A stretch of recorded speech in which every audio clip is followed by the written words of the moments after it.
హిరణ్యకశిపుడు అనే రాక్షసరాజు కఠినమైన తపస్సు చేసి బ్రహ్మదేవుని యొక్క వరం పొంది ఆ వర ప్రభావం చేత మానవుల చేత గాని పశువుల చేత గాని పగలు గాని రాత్రి గాని ఇంట్లో గాని బయట గాని ఆయుధాలతో గాని నిరాయుధంగా గాని చావు లేకుండా వరం పొందుతాడు.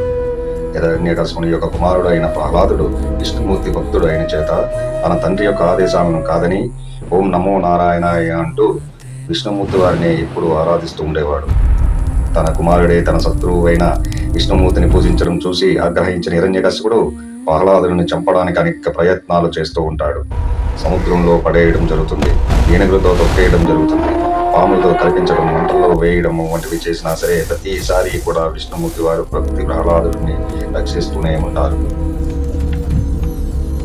చివరికి కోపంతో విసిగిపోయిన హిరణ్యకశిపుడు ఈ విష్ణువు ఎక్కడ ఉన్నాడు, ఈ స్తంభంలో ఉన్నాడా అని చూపించు అని ప్రహ్లాదుడు ఈ స్తంభంలోనే ఉన్నారు నా స్వామి అని అనడంతో హిరణ్యకశిపుడు కోపంతో స్తంభాన్ని బద్దలు కొట్టడం జరుగుతుంది.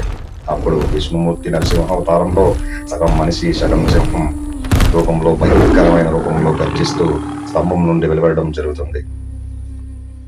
నరసింహస్వామి హిరణ్యకశిపుని యొక్క భయంకరమైన యుద్ధ సమయంలో నరసింహస్వామి తన భయంకరమైన కోళ్లతో హిరణ్యకశిపుని పేగులు చీల్చి నాశనం జరుగుతుంది.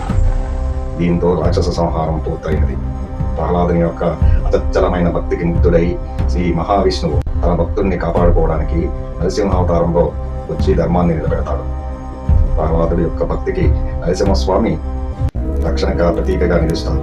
భక్తులు భక్తితో మనసారా భగవంతుని ఆరాధిస్తే కష్ట సమయంలో ఆ భగవంతుడు మనకు అండగా ఉంటాడని అనడానికి ఈ కథ ఒక నిదర్శనం అని చెప్పుకోవచ్చు.